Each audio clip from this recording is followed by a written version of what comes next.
Peking at first appeared to be the same city I had known 20 years before when I first came to China as a young reporter. A city of tree-lined avenues, of a culture recorded in millennia, whose monuments dated in centuries.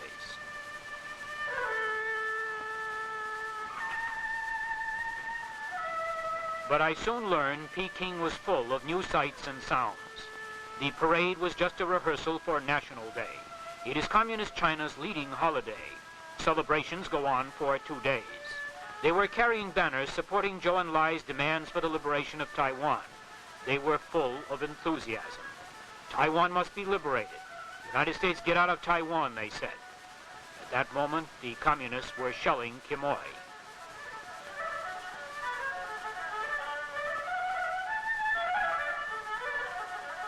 Tiananmen, Peking's Red Square, was quiet.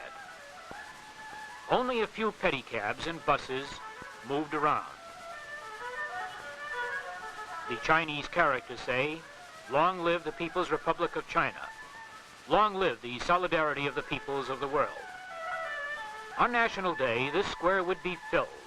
Hundreds of thousands of Chinese would be on hand to watch. Here the Chinese communists staged their biggest rallies. The men in the street underneath my hotel window were building a sewer. The work went on 24 hours a day. I found out later this was part of a program.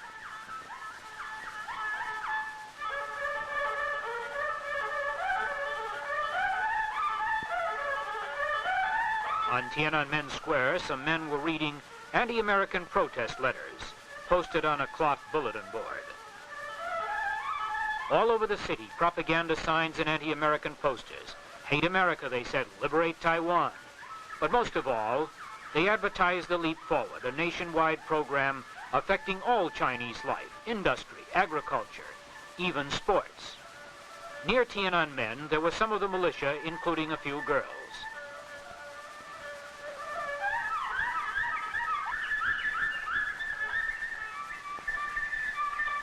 They were playing cards or other games. The People's Militia is organized by provinces and military districts. Reserves for the Army are trained. Although all ages 18 to 45 have to serve, most young Chinese enter the militia from the youth organizations. They are indoctrinated in communism. They stand guard, take part in major celebrations, appear on many occasions. Girls are encouraged to join.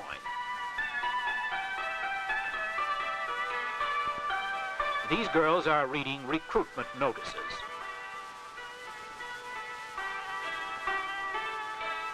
Traffic was filling the streets. Chinese pedal to work.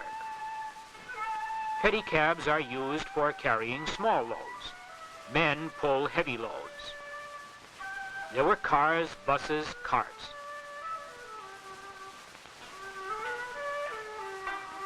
I saw Russian cars, which the Chinese have begun to make. There were wood-burning buses of the type I had seen in Europe during the war. Vehicles of all kinds. In most places of the city, there was a good traffic control system.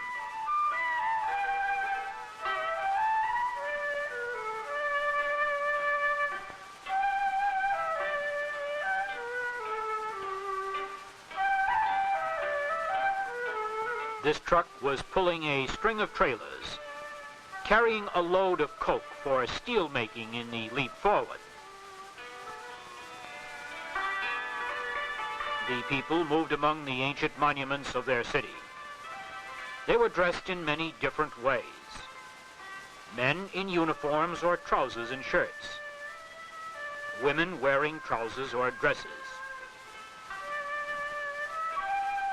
A trip to Peking's outskirts past the monument to the people's heroes. The Catholic Church.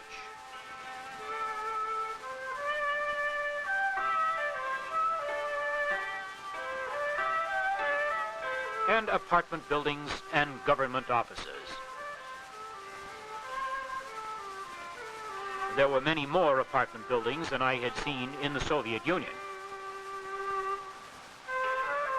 The new planetarium was open.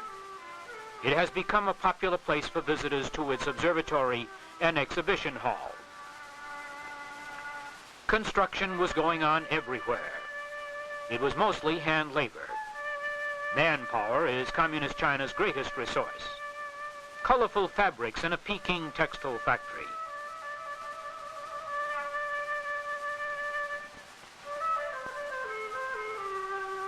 One of 3 in Peking, this modern plant employs many women. 3 7.5-hour shifts daily keep the plant at peak capacity. This was the factory canteen. These girls lived in dormitory rooms nearby. Women get 45 minutes a day away from work to nurse their babies.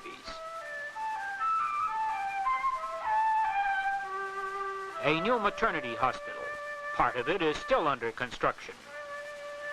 Most of Communist China's workers and government employees come under an extensive socialized medical program. A clinic provides on-the-job care.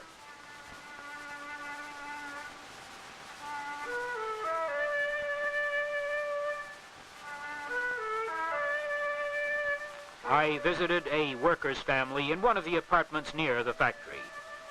5 people occupied a small apartment for which they paid about $1.20 a month rent. Kitchen facilities in a courtyard.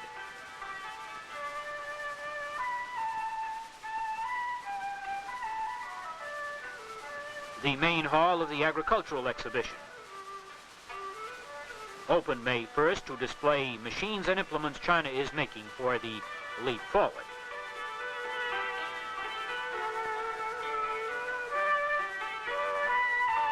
A display of fabrics for export.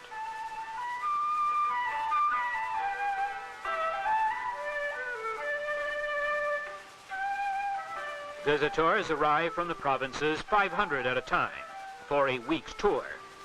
500,000 have visited the fair since it opened. This was a new rice transplanter. They had more than 30,000 different implements, from the crudest hand sickle to this giant combine.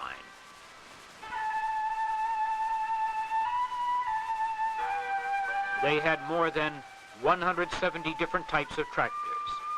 Steam, coal burning, gasoline, diesel.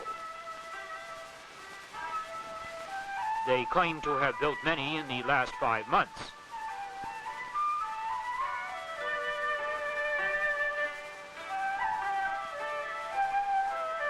Cars of widely varying designs.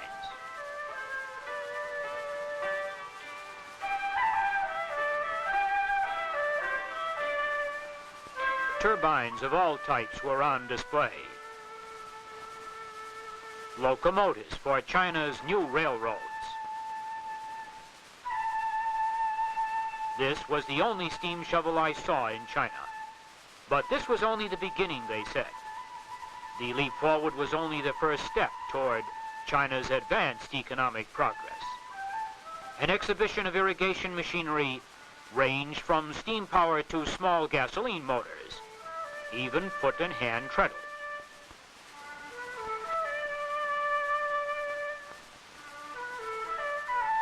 A solar cooker. It was a featured exhibit. Outside the fairgrounds there was a pool. Here, watched by their waiting elders, children played.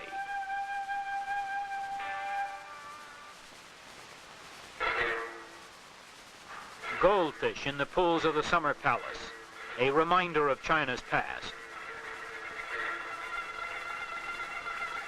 Once, these grounds were the private preserve of an empress's pleasure-loving court. She spent part of a naval budget on this marble boat.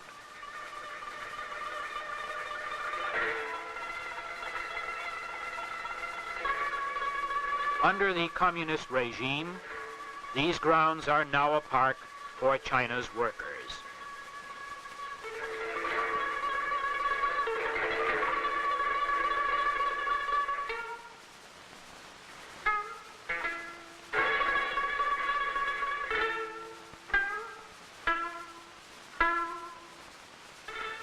Stone elephants on the way to the Ming tombs.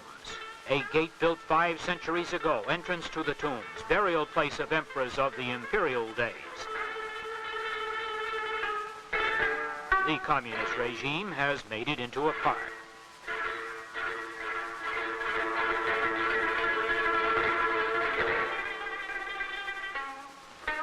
Even put trash boxes in convenient places. Construction of a reservoir near the tombs. They were hoisting this stone with an arrangement of ropes and bamboo poles.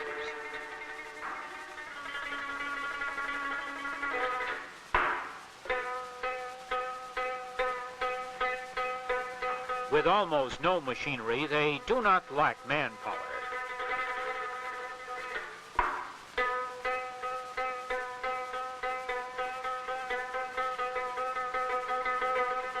This was staging for a concrete arch bridge. Thousands of volunteer laborers worked here. Many of them were soldiers. A Chinese communist official told me that soldiers are expected to work as well as fight. A commune north of Peking. The big new project here is deep plowing. They start with a furrow a foot deep, then go deeper, to about 18 inches. Plow deep to bury the American aggressor is the slogan.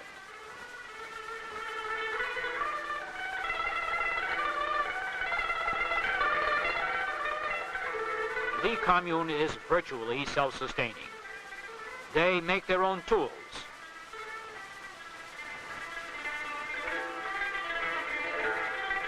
They do their own repairs.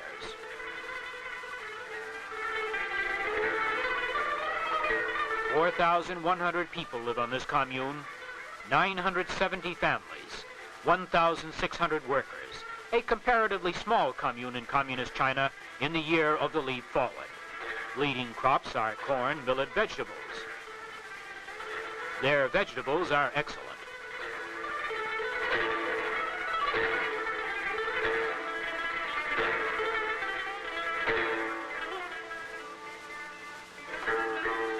Irrigation pump, 1 donkey power model.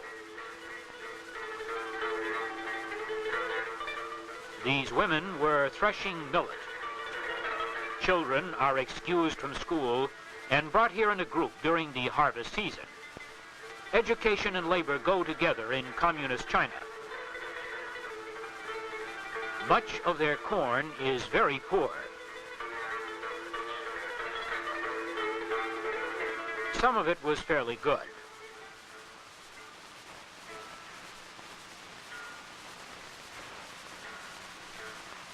Everyone, young and old, works during the fall harvests.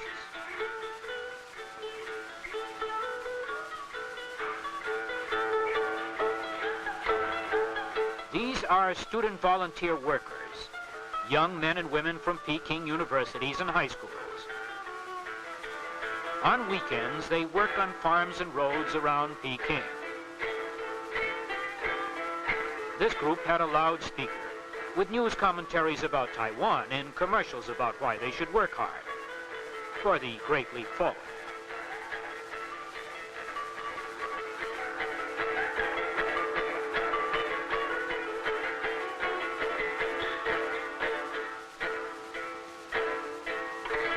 Donkey carts were main means of transportation out here. People in the area follow these carts, picking up vegetables, beans, seeds. Nothing can be wasted in the leap forward. A trip to the Great Wall took us past rows of workers' apartments.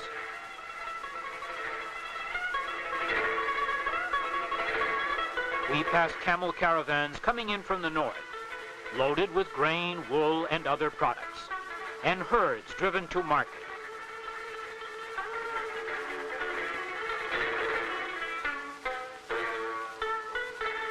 How they built it over 2,000 years ago is still a mystery. The regime has restored some of it, made it into a park. There were even signs out here, support the conservation program. With Lin, my interpreter, I climbed the wall. Then I thought of what China's millions are doing today, and its building did not seem so mysterious.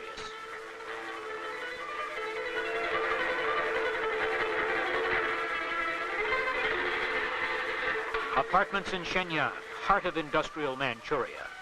About 15,000 of Shenyang's workers were housed in this area. These apartments had their own schools, garden plots, canteens. Knock on any door, they said. This woman had 6 small children. The family occupied one room. Her husband was a lathe operator in machinery plant number 1. Women have to teach children sanitation. Educate them before the state takes over. This little girl, holding a fly swatter, is proud of her part in the Kill Pests campaign. Shenyang developed during the Japanese occupation when it was called Mukden. In the State Department store, photographs of model employees are posted on a bulletin board. A wide variety of goods was sold in this store. Although prices were very high, there were many buyers. A crowd gathered in the street nearby. They were shooting a movie. Following the new socialist realism in movies, this scene was shot outside.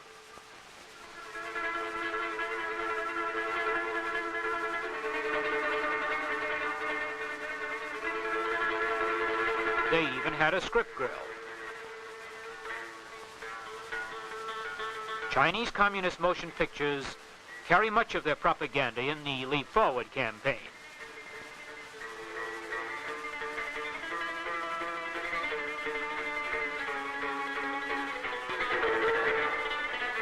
This is Vice Director Ye Sun-ping of Machinery Plant number 1.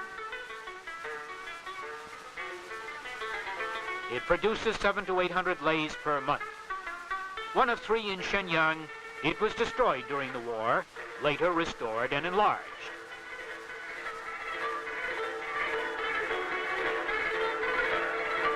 Lathes were based on an East German design.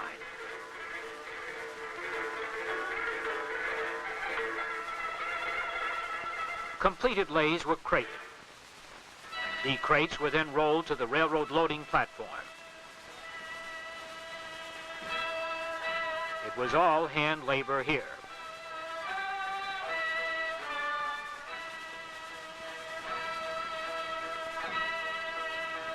This is the Shenyang Cable Factory and Director Lin Mingyu. Here, 4,500 workers make cable of all sizes, both aluminum and copper. All processes were completed in this plant, which the communists enlarged following the 1949 takeover. They claim production was 12 times greater than it had been during the Japanese occupation and 20 times more than during the nationalist days. Posters calling the United States bandits and telling the people to surpass United States production.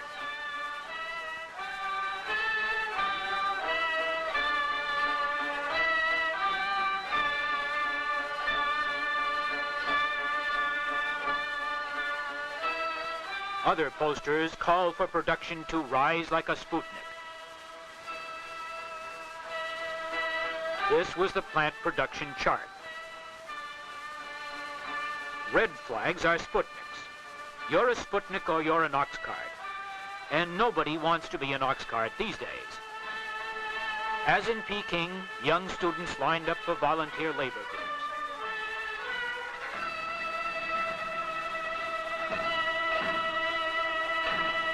These are young pioneers and members of the Youth League.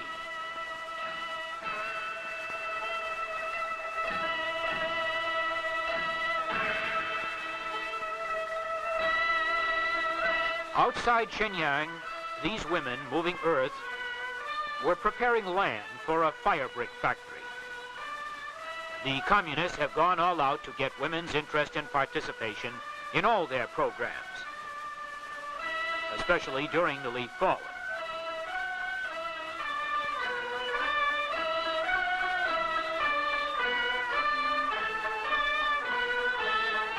I found this was the best way to get their cooperation for these pictures.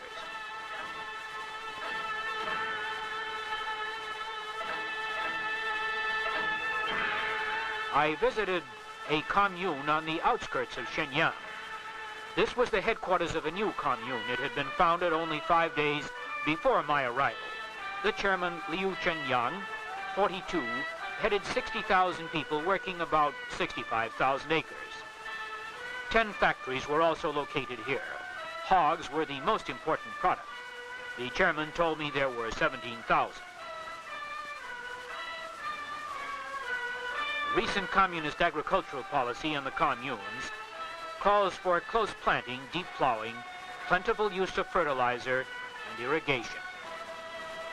The chairman told me that this commune hoped to add 3,000 families, about 18,000 more acres, and to increase food production during the next year.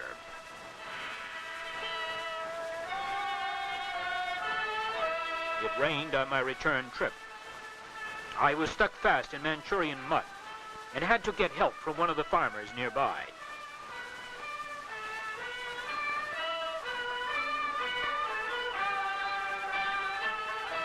The Fushun oil plant. Here, oil is extracted from coal. Built in 1928 by the Japanese, destroyed during the war, it was restored and enlarged. The Japanese produced 225,000 tons of petroleum in their best year. 1957 production was 320,000 tons. 1958 goal, 440,000 to catch up with Britain. Chief of Office was Dung Guan. He advised me to put on a mask for my tour of the plant. Young laboratory technicians of the plant staff. They are among the highest paid of the 7,500 workers, which include 500 women. The Fushun open pit mines. Hydraulic mining is much used here.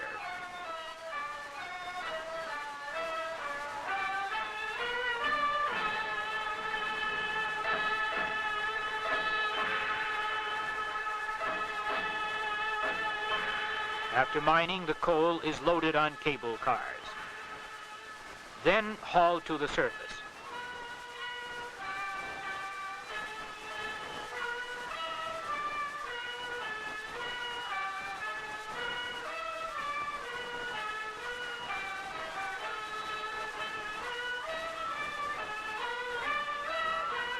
Cars are automatically dumped.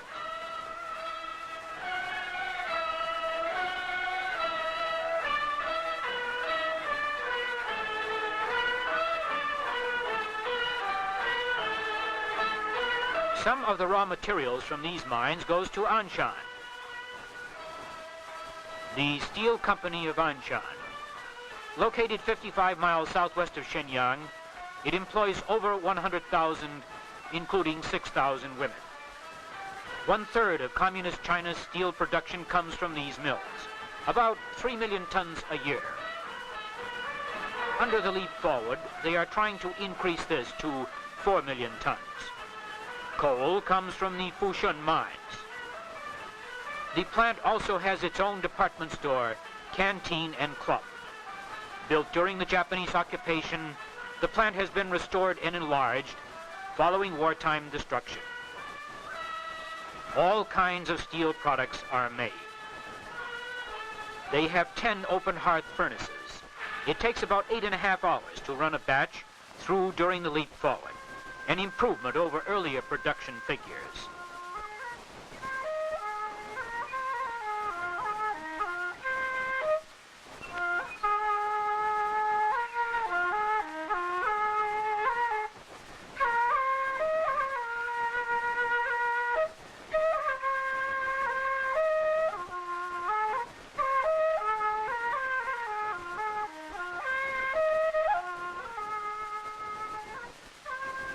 Steel rails, another product, are here being run through. They had just opened a Bessemer converter.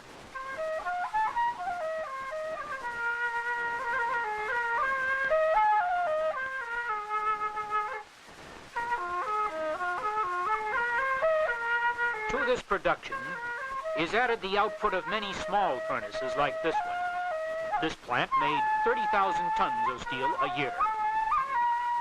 And everywhere in China, near industrial plants and on communes, small furnaces have added their output to the big mills.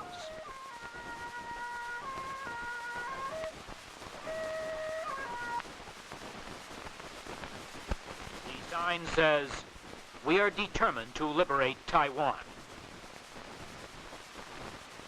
En route from Peking to Tientsin, we passed through an intensively cultivated region. Crops here were corn and sorghum. As we neared the city, increasing signs of recent industrial growth.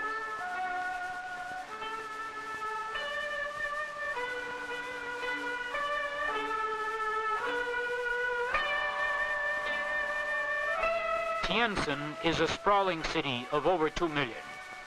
Located 70 miles southeast of Peking, it is a major industrial and transportation center. We drove through streets crowded with pedicabs and carts. Groups of students and office workers practicing for the National Day parade. The city gave every appearance of rapid growth.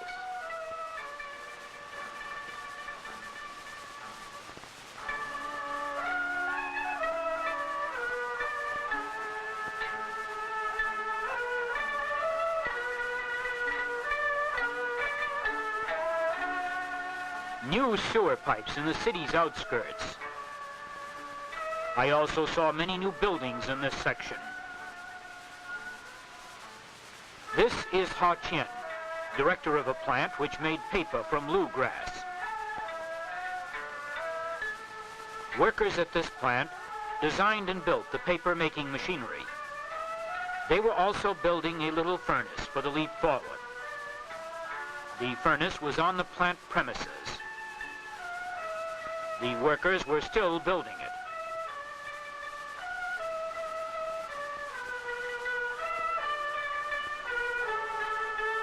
And they couldn't wait to charge it. Just to help in the liberation of Taiwan, they expected to make 14 tons of steel daily in this furnace.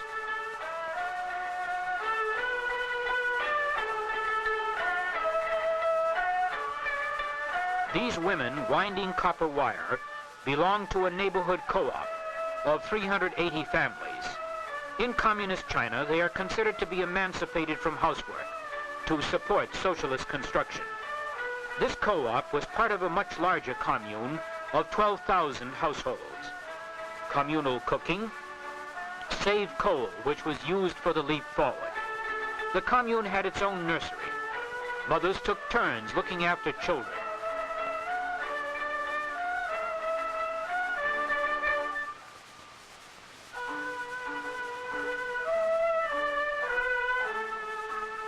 This little boy was singing about the leap forward.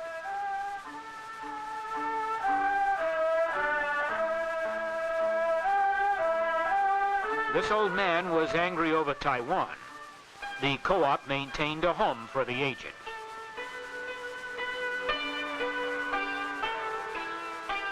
I visited some of the rooms occupied by old people like this woman with bound feet. Quarters were neat and clean with whitewashed walls. I stopped at a park just outside the city.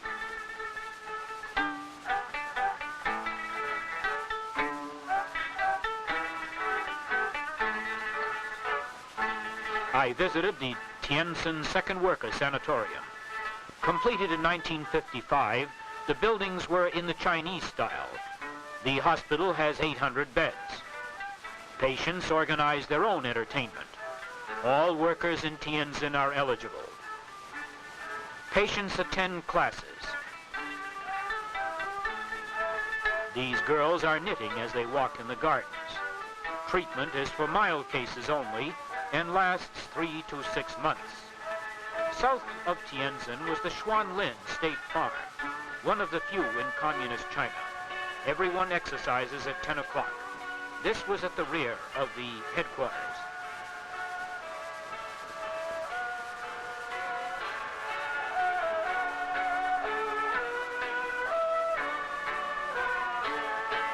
Indoctrination lectures are part of all communist programs.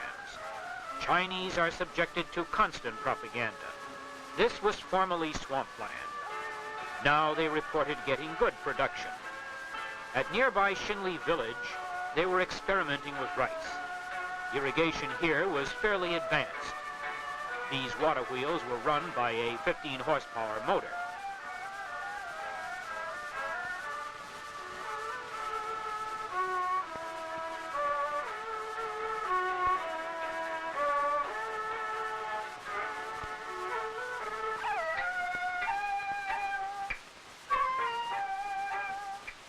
Many visitors come to see the experimental plot where they are working with hybrid rice seeds.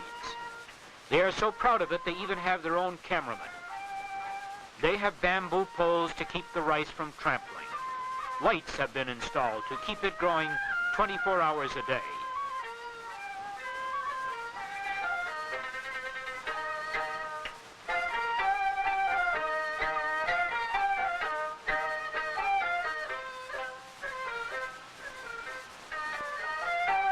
This is the rice they claim is yielding 11,000 bushels an acre. It was raining in Nanking when I arrived. The narrow streets appeared little changed, but I learned that Nanking's population had swelled from just under 1 million in 1949 to 2.5 million. Industrial expansion was behind this growth. Truck and auto parts were piled high in the yard of the Nanking auto plant. 3 years ago, this plant was making wagons. Now it is turning out trucks and a few cars. Machinery is Chinese, Czech, and Russian.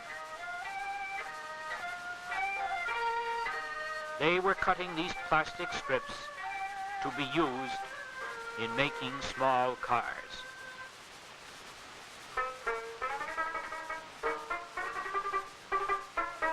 This is Chi Kang. He is the plant manager. 4,000 workers on a primitive assembly line. Many are women. And on the plant grounds, a small furnace was also turning out steel for parts.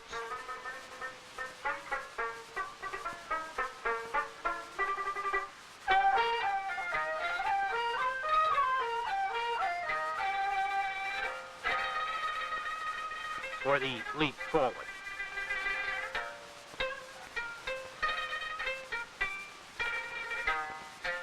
Down the Yangtze to the Nanking Chemical Factory, where 10,000 workers turn out fertilizers and commercial chemicals.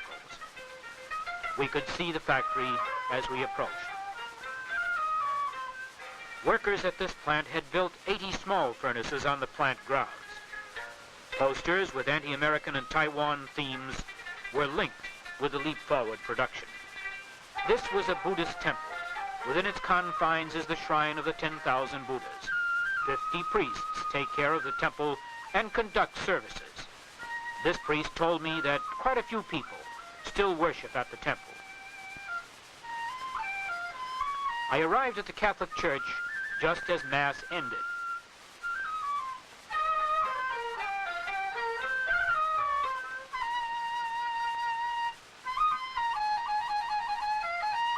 It was the only Catholic church in the city.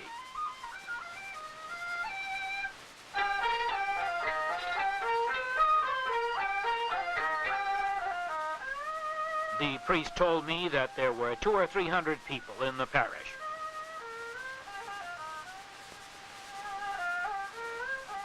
The Sun Yat-sen tomb. It is Nanking's most prominent communist shrine. Rice paddies and water buffalo on the way to Shanghai. It had rained hard and the rice was beaten down. Some of the rice was green, some ready for harvest. Shanghai Bund, the famous waterfront with modern buildings. The communists have built a park along the Wangpo. Construction in the city everywhere for the leap forward.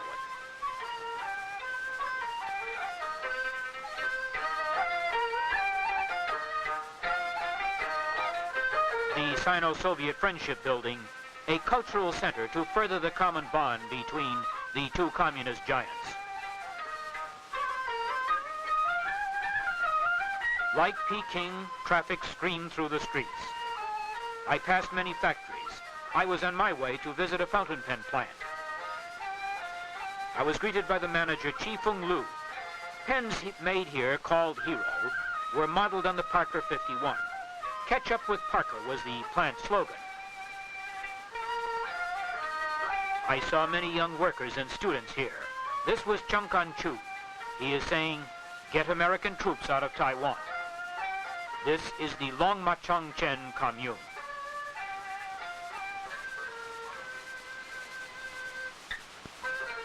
Here, 586 workers from 385 families cultivate about 600 acres of vegetables.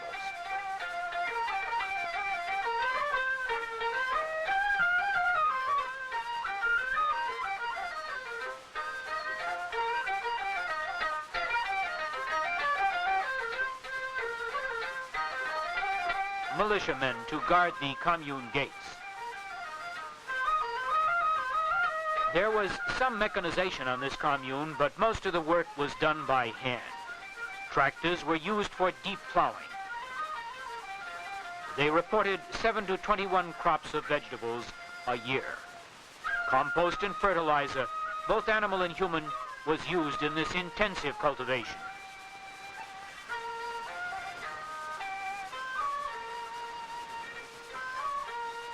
Many kinds of vegetables were raised. They also had an experimental plot where they were trying out new irrigation.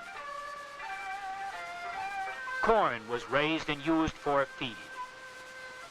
The commune reported grossing $270,000 worth of products in 1957.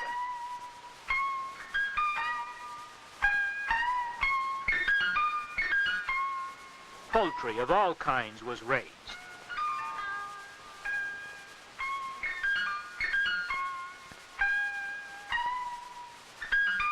Chickens near an old pillbox, reminder of the Japanese occupation.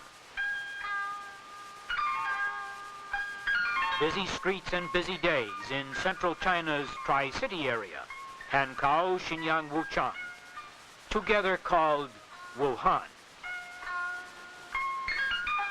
In the 4th district of Wuhan, a big new steel plant was under construction. When completed, it will rival Anshan. Workers swarmed on the grounds underneath wooden scaffolding.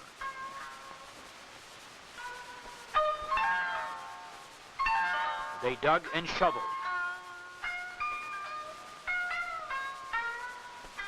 They pounded and tamped.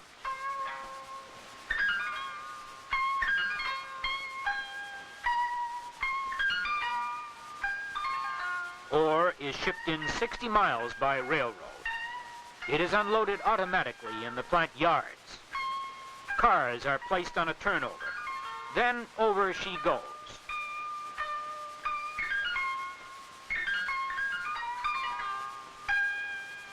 Steel making went on inside the plant while construction continued outside. Their goal was 3.5 million tons of steel a year by 1961. To catch up with Britain, heavy machinery at the plant was furnished by the Soviet Union, and near the plant these new workers' apartments.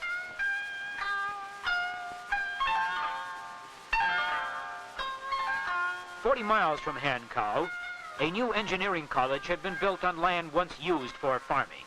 Here, 7,500 students were taught steelmaking and mechanical and electrical engineering, following communist policy of learning and labor. Classrooms are run like factory shops, and under the leap forward, students built lathes and electric motors. Students are also sent to villages to help with technical problems. Purpose of all education in communist China is to build socialism." The Wuhan meat processing plant, also built with Soviet help. Hogs are shipped to this plant from Hubei province, killed with electric shock. 3,000 workers use up-to-date equipment.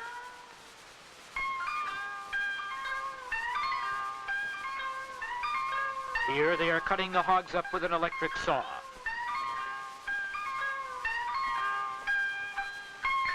Bladders are used in packing sausages. 40% of this production goes to the Soviet Union. en route to the Suquan. On this people's commune, there are over 60,000 who cultivate about 30,000 acres of cotton, rice, and wheat. They claim production almost doubled in this two-crop region after the organization of the commune. Commune farms challenge each other, and everyone is organized for production.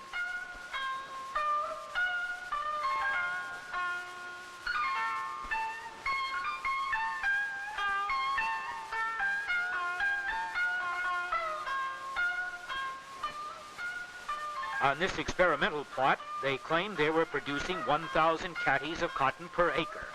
This was an increase of approximately 800% over pre-commune days.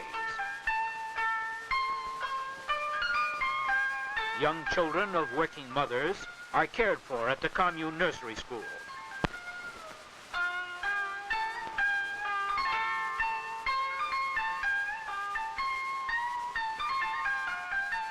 Older children work on the commune where they set their own production goals.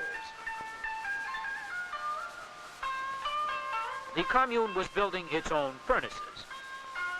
They intended to build 5 small factories to produce 8,000 tons of steel a year for commune implements and equipment. The commune also operated its own ore and coal mines. These men and boys were pounding ore.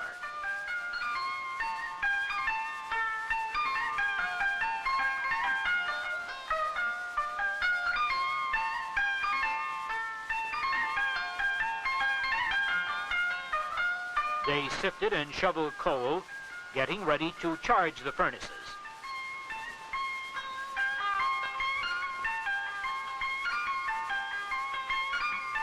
Students of the commune middle school had their own furnace.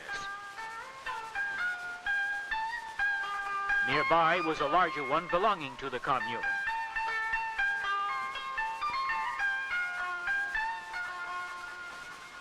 Workers were enthusiastic. They said they were working to accelerate socialism, working for the leap forward and against American aggression. Here one team works on the bellows, another charges the furnace. This was the new bridge across the Yangtze.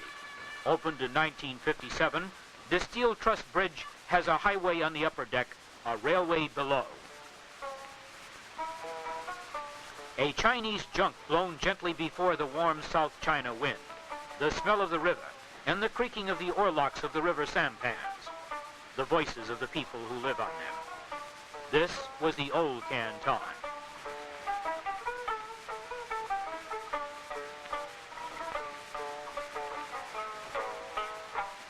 Under the communists, Canton hummed with leap-forward activity. Famed because it was once the home of Sun Yat-sen, Canton is known as the City of Revolutions. From the top of the 14-story Oi Kwan Hotel, the Pearl River, once jammed with boats, was comparatively empty. The houseboats were still used to carry passengers and cargo.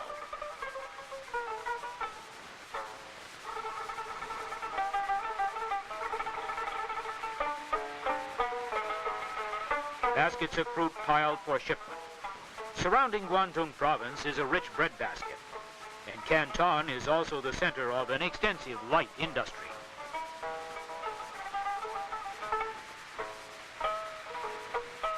On the waterfront, incessant activity, constantly changing.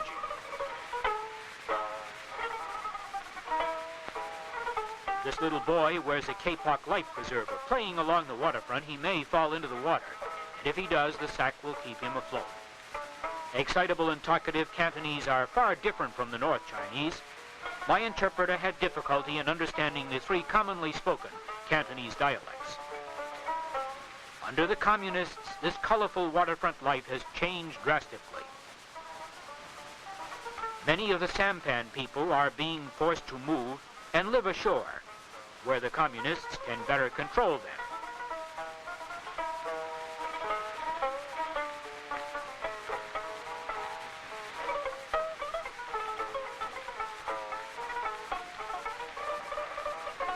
Buses ran to the suburbs.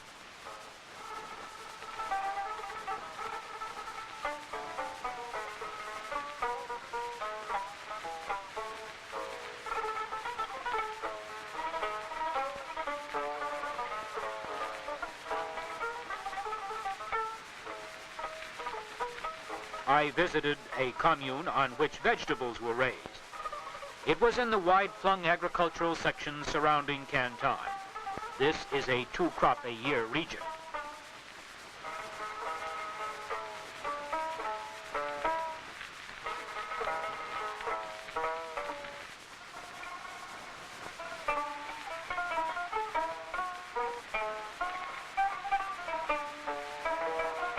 A boy and a water buffalo.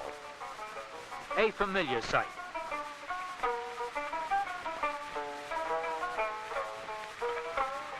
He is spreading manure by hand.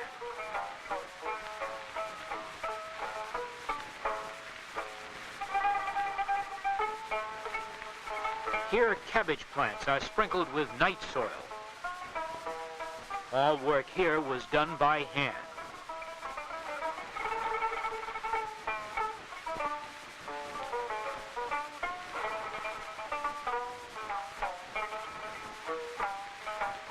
Sowing seeds in China's good earth. The farms here did not look as though they were ready for mechanization. It was difficult to believe that the small plots would lend themselves to the use of machinery. Here, hand labor would probably always remain at a premium.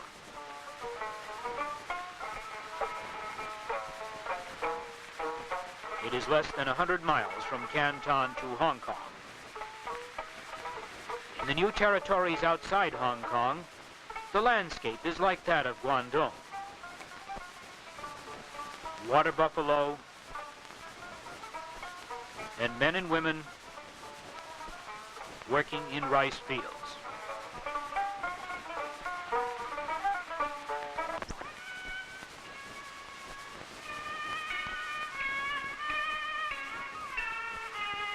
It was raining when I reached the border checkpoint. I had to walk a couple of 100 yards and wait at the border station a couple of hours for a train. This library, named after the vice president, was a reminder I was back in the free world. It was September 29th, 2 days before the Chinese Communist National Day. The British had brought out tanks and soldiers were marching to their posts in case of incidents. I drove around in a rickshaw. They were forbidden on the mainland. The girls in Peking were nothing like this.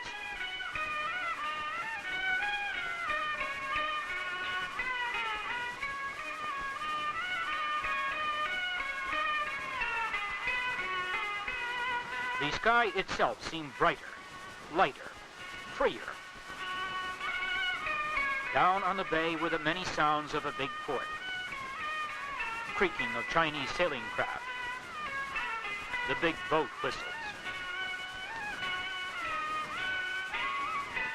My own was among them.